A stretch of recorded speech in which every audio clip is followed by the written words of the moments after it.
빠르게 쓸 수 있는 이런 팁을 여러분들도 알고 계신다면 여러분들이 다음 스스로 뭔가 작업을 할 때도 조금이나마 도움이 될 거라고 생각을 하고요. 그래서 여러분들께 제가 좀 겪었던 이런 부분에 대해서 팁이라든지 조금 도움이 될 만한 이런 이야기들을 제가 안내를 해드릴 거예요. 지금 영상 1부에서는 여러분들께 몰입할 수 있는 조건에 대해서 3가지로 팁을 드릴 거고요. 그리고 2부에서는 글을 쓸 때 도움이 될 수 있는 이런 팁을 또 안내를 해드릴 거예요. 미션을 제가 드릴 건데 이 영상을 끝까지 봐주시면서 여러분들이 정말 도움을 받아가셨으면 좋겠습니다.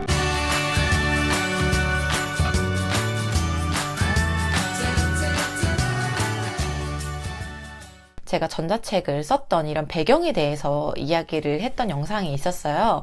그래서 그 영상에서 얘기를 했던 것처럼 제가 전자책을 처음으로 쓰게 됐었는데 저는 원고를 이틀 만에 완성을 했었거든요. 그게 가능해? 라고 약간 의문을 들으실 수도 있을 것 같아서 그런 팁에 대해서 좀 오늘은 언급을 해보려고 해요. 추석 때 연휴 동안에 하루에 4시간씩 제가 한번 계산을 해봤거든요. 그때 저도 제가 이런 배경을 누구한테 말을 해줄 수 있을 것 같아서 제가 시간을 보고 이제 재서 이틀 동안에 4시간 투여를 했구나라는 걸 확인을 했었고 그 원고를 바탕으로 이제 출판을 하게 됐었는데 여러분들이 만약에 내가 하루 8시간, 10시간을 투여할 수 있다라면은 충분히 여러분들은 10시간이 아니어도 여러분들이 짧은 시간에도 충분히 저는 만들 수 있다라고 생각을 합니다. 이렇게 쓰면서 느는 부분이 있긴 하지만 제가 다음으로 이야기하는 이런 방법들을 숙지를 하신다면 충분히 여러분들도 하루를 정말 몰입해서 다 써낼 수 있다라고 저는 생각을 합니다. 그럼 지금부터 여러분들 제가 짧고 굵게 3가지를 설명을 드릴게요. 자, 첫 번째 제가 어떤 방법을 쓰냐라고 한다면 우선적으로 저를 움직이게 만들기 위해서 급해지기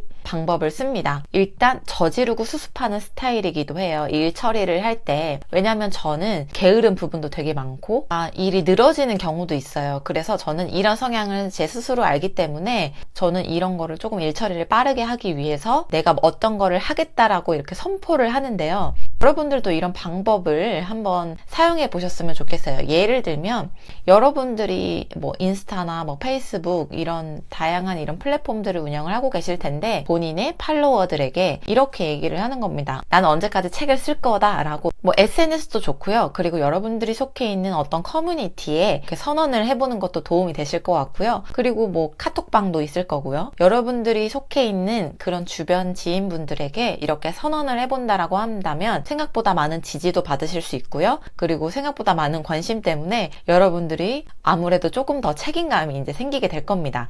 그래서 그 부분을 여러분들이 움직일 수밖에 없는 동력으로 이용하셨으면 좋겠다라는 생각이 있고요. 그리고 이제 2번째를 말씀을 드릴 건데 저는 일에 집중하기 위해서 항상 시작 전에 이런 생각을 조금 해요. 스스로 무의식적으로 생각을 하는 건데 나는 이 일을 반드시 끝낼 수 있는 충분히 해결할 수 있는 능력이 이미 갖춰져 있다. 스스로 주문을 최면을 거는 거죠. 그런 다음에 일에 이제 몰두를 하게 되는데요. 생각보다 여러분들이 뭔가 일을 할 때 막연한 거에 대한 두려움이 먼저 자리 잡고 있기 때문에 쉽게 뭔가 도전을 한다거나 덤벼드는 게 사실 쉽지가 않잖아요. 그래서 저는 어떤 프로젝트나 뭔가 일을 끝내야 될 때는 항상 이런 마음가짐을 먼저 되새기고 뛰어드는 편인데요. 사실 이게 별거 아닌 것 같지만 여러분들 마인드 차이가 결과의 차이로도 많이 이어지는 편이에요. 그래서 뭔가 책을 쓰기 전에 불안하고 두렵지만 시작하기 전에 나는 충분히 이거를 하루 만에 끝낼 수 있는 능력이 있어. 난 충분히 끝낼 수 있어 라고 마음가짐을 먹고 시작을 하는 것과 될까라고 시작을 하는 거는 결과물에도 차이가 있을 거니까요. 2번째, 여러분들 스스로의 자기 암시를 한번 해보고 도전을 해보셨으면 좋겠습니다. 자, 그리고 3번째는요. 자, 이런 거를 좀 정해보셨으면 좋겠어요. 여러분들이 조금 몰입을 장시간 하기 위해서는 어느 정도에 집중할 수 있고 선호하는 이런 장소에 가셔서 작업을 하시는 거를 권장을 드리는데요. 여러분들이 각자 더 좋아하는 장소가 있을 건데 한적한 카페라든지 작업실이 또 따로 있으실 수도 있고요. 혹은 내 방이 집중이 잘 되는 공간일 수도 있겠죠. 내가 뭔가 조금 더 집중할 수 있는 공간을 찾고 그런 다음에 여러분들이 작업을 할 때 조금 더 집중이 잘 될 수 있는 클래식이나 이런 명상 음악을 준비를 해보셨으면 좋겠어요. 여러분들 뭔가 가요를 들으면 멜로디를 흥얼거리기도 하고 뭔가 신나는 노래, 슬픈 노래 계속 반복되잖아요. 그래서 그런 거보다 글을 쓸 때 집중할 수 있는 차분한 이런 음악들, 그런 음악을 골라놓고 여러분들이 노트북을 들고 가서 좋아하는, 집중할 수 있는 장소에서 작업을 하시면 좋을 것 같고요. 저는 작업을 할 때는 항상 명상 음악을 트랙에 길게 이렇게 채워놔요. 그래서 뭔가 작업을 해야 된다라고 했었을 때는 그 음악만 틀어도 제가 무의식적으로 이젠 집중할 시간이구나 라는 거를 스스로 느끼고 더 몰입할 수가 있거든요. 그래서 그런 부분을 여러분들이 작업 환경을 좀 만들어 놓으시는 것도 중요할 것 같고요. 그리고 제가 첫 번째 얘기했었던 주변 사람들에게 이렇게 선언을 해라 라고 이야기를 했던 부분 중에서 조금 더 디테일하게 몇 월, 며칠, 몇 시에 어느 장소에 가서 내가 작업을 다 끝내겠다. 이제 이런 것도 같이 선포를 해보셨으면 좋겠어요. 제가 실제로 나는 언제까지 뭘 하겠다라고 그냥 그렇게 얘기를 하고 끝낸 것과 내가 몇 날, 며칠 내가 좋아하는 장소, 뭐 예를 들면 스타벅스에 뭐 일요일 1시에 가서 작업을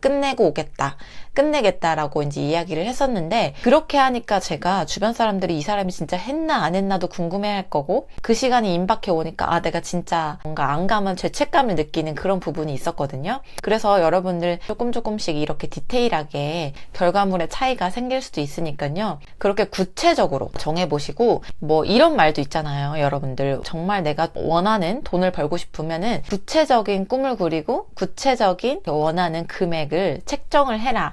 그래야지 여러분들이 원하는 거를 달성할 수 있다라고 이야기를 하는 것처럼, 여러분들도 내가 뭔가 하루 만에 책을 쓰기 위해서는 이런 식의 중간중간에 세부적인 환경을 조성을 하고 정확한 구체적으로 내가 어느 날짜에 어디에서 어떤 작업을 할 것인지 그거를 정해놓고 많은 분들에게 선언을 해보면은 여러분들도 충분히 쓰실 수 있다라고 생각을 합니다. 자, 제가 2부에서는 여러분들에게 글을 쓸 때 도움이 되는 3가지 팁을 말씀을 드릴 건데요. 여러분들이 이 영상이 끝나기 전에 구체적으로 댓글에 몇 월 몇 시 어디에서 내가 어떤 작업을 끝내겠다라고 댓글을 남겨주셨으면 좋겠어요. 정말 여러분들이 진짜 실행에 옮기셨으면 하는 바람에서 이렇게 얘기를 드리는 거고요. 댓글 남기신 분들은 이제 2부 영상에 가셔서 이렇게 글 쓸 때 도움되는 팁까지 얻으신 다음에 꼭 책 쓰기에 성공하셨으면 좋겠습니다. 자, 2부에서 뵐게요.